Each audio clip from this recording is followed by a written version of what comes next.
Business तो आपने start कर लिया, लेकिन स्ट्रगल किए जा रहे हैं। सोच रहे हैं कि लीड कैसे लेके आए, नए कस्टमर कैसे आए, रेवेन्यू कैसे जनरेट करें। अगर इस सिचुएशन में कोई किसी ने कोई टिप्स बता दे, कोई स्ट्रेटेजी के बारे में पता चल जाए, कोई मंत्र ही बता दे, तो क्या बात है, मजा आ जाएगा। अभी मजा आएगा ना भिड़ो। अगर आप सही में ऐसा सोच रहे हो ना, तो इस वीडियो में आज मैं आपको बताने वाला हूं 4 ऐसे स्ट्रैटेजी जिसके ऊपर काम करके आप अपने बिजनेस में 20 to 200% ग्रोथ अचीव कर सकते हो। मैं हूं Shubhant Majumdar, business coach, HR I consultant and labour law advisor. आज इस वीडियो में आपको मिलने वाला है बिजनेस को कैसे ग्रो करें, उसका 4 बहुत ही इंपॉर्टेंट स्ट्रैटेजी।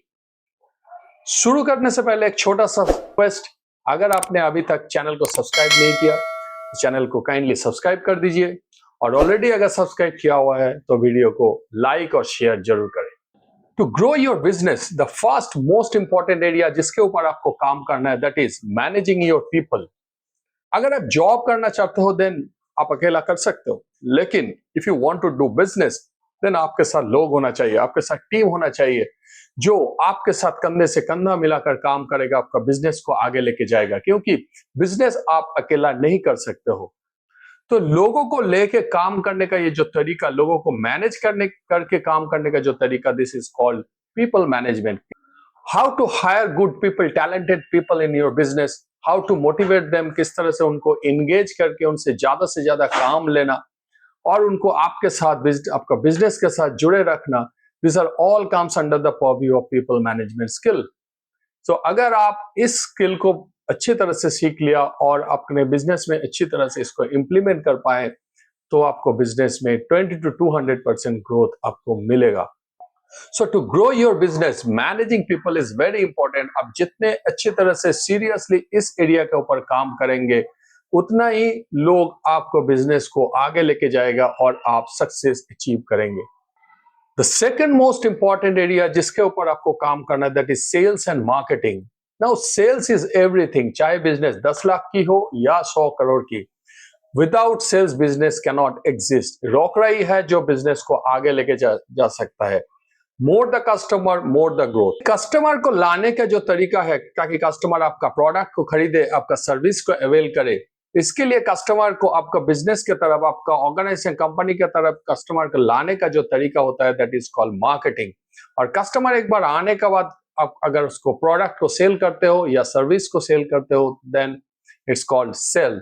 तो sales and marketing is another important area जिसके ऊपर आपको काम करना है। आप कस्टमर को एक बार प्रोडक्ट तो आपने बेच दिया, उसने सर्विस भी आपका ले लिया, लेकिन वो बार बार आपका प्रोडक्ट खरीदे, आपका प्रोडक्ट को किसी दूसरे दोस्त को या फिर रिश्तेदार को या फिर कोई किसी और को वो रेफर करे, और फिर आपका प्रोडक्ट को एक प्रोडक्ट का या फिर आपका कंपनी का ब्रांड एम्बेसडर बने, ये जो तरीका होता है, this is again comes under the purview of sales and marketing. So product एक बार बेचना काफी नहीं होता है, कस्टमर आपका प्रोडक्ट को बार बार खरीदे, वो दूसरे को रेफर भी करे, आपके लिए आपका ब्रांड एम्बेसडर का काम करे।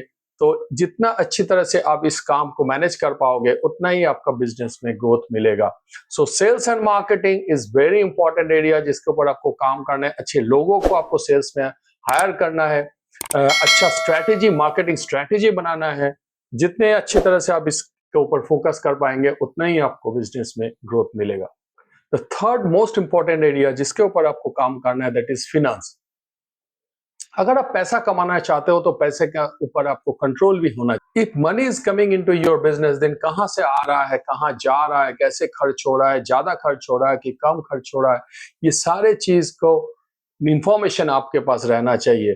तो फिनेंस का समझना बहुत जरूरी है, और किस तरह से आप अपना फंड को मैनेज कर पा रहे हैं, वो कहाँ खर्च हो रहा है, चाहे वो प्रॉफिट कर रहा है या लॉस कर रहा है, बिजनेस किस डायरेक्शन में जा रहा है, का क्या उसका पोजीशंस है, ये सारे चीज डिपेंड करता है कितनी अच्छी तरह से आप फिनेंस को समझते हैं और फिनेंस को आप रिकॉर्ड्स को आप सही तरह से रखते हैं उसके ऊपर। अगर आप बिजनेस को सही तरह से नहीं समझेंगे, then it is difficult for you to take a सही डिसीजन। जितने अच्छे तरह से आप फाइनेंशियल स्टेटमेंट्स को, फाइनेंशियल रिपोर्ट्स को पढ़ पाएंगे, और उतने अच्छे तरह से आप बिजनेस का जो करंट स्थिति है, कंडीशन है, उसको समझ पाएंगे, और अकॉर्डिंग टू दैट आप जो आगे का जो डिसीजन है वो भी आप एक्यूरेटली ले पाएंगे. So understanding the financial concepts, understanding the financial transactions and the financial reports is very important. Finance के ऊपर आपको जितना अच्छा ग्रिप रहेगा, जितना अच्छा कंट्रोल रहेगा, आप उतना ही बिजनेस में सही डिसीजन ले सकते हैं और इसको आगे लेके जा सकते हैं. So the third most important point was finance. Then the fourth and last important point, जो सबसे ज्यादा इंपॉर्टेंट पॉइंट है, दैट इज कॉल्ड माइंडसेट. एक बिजनेसमैन का माइंडसेट ही तो है जो बिजनेस को आगे लेके जा सकता है. अब आप अपने बिजनेस में 10 लाख कमाओगे या 100 करोड़ कमाओगे, ये टोटली डिपेंड करता है बिजनेसमैन का माइंडसेट का ऊपर. बिजनेसमैन के अंदर जितना स्ट्रेंथ होगा, जितना एनर्जी होगा, बिजनेस में भी उतना स्ट्रेंथ, उतना एनर्जी होगा. अगर बिजनेसमैन के अंदर स्किल नहीं है, एफिशिएंसी नहीं है, एनर्जेटिक नहीं है वो, तो चाहे कितना भी अच्छा उसका डिपार्टमेंट हो, चाहे कितना भी अच्छा कंपनी में लोग वो हायर कर ले, लेकिन वो सारे नाकाम हो जाएंगे. Who is a businessman? Businessman is just like as an engine of a train. जैसे एक ट्रेन का इंजन होता है जो सारे कंपार्टमेंट को खींच के लेके जाता है, और इंजन में जितना ज्यादा पावर होगा उतना ही स्पीड से वो बाकी कंपार्टमेंट को लेके जाएगा. तो सिमिलरली एक बिजनेसमैन भी एक इंजन की तरह होता है. बिजनेसमैन के अंदर जितना पावर होगा, जितना एनर्जी होगा, जितना ऊर्जा होगा, उतने ही स्पीड से वो अपने बिजनेस को आगे लेके जाएंगे. और चाहे डिपार्टमेंट में कितना ही स्किलफुल लोग क्यों ना हो, चाहे वो एचआर हो, सेल्स हो, ऑपरेशंस हो, मार्केटिंग हो, अगर बिजनेसमैन के अंदर एनर्जी नहीं है, स्ट्रेंथ नहीं है, तो फिर आगे जाना बहुत मुश्किल है. तो बिजनेसमैन का पर्सनैलिटी इसमें बहुत इंपॉर्टेंट रोल प्ले करते हैं. बिजनेस में अप्स एंड डाउन्स होते रहते हैं, तो पेशेंस के साथ सारे चीज को फेस करना और डिसीजंस लेना, that is very important. And then the next point comes the consistency. Consistently business को आगे लेके जाना है, फॉल नहीं करना है, चाहे कि कोई भी सिचुएशन आए तो कंसिस्टेंसी को ब्रेक नहीं करना है. The third point is self confidence. That is an again and very important जो क्राइटेरिया है बिजनेसमैन के लिए. तो सेल्फ कॉन्फिडेंट होना बहुत जरूरी है, क्योंकि अगर बिजनेसमैन कॉन्फिडेंट नहीं होगा तो वो उनका जो टीम्स होंगे उनके अंदर भी कॉन्फिडेंस नहीं आएगा. Then it will be very difficult for the organisation. Then another point is the last important point is that is a leadership skill. Businessman का पर्सनैलिटी का ये बहुत बड़ा इंपॉर्टेंट पॉइंट है, दैट इज लीडरशिप.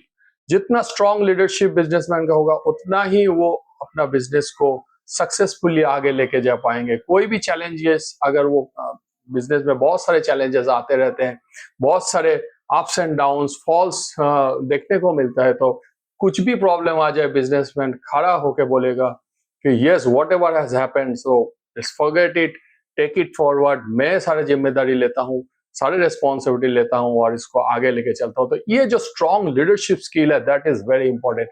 तो ये 4 एरिया जो आज में हमने डिस्कस किया, that is people management, then sales and marketing, and then finance and businessman mindset. ये अगर आप इस 4 एरिया के ऊपर सीरियसली काम कर लिया, then you can achieve a remarkable growth in your business.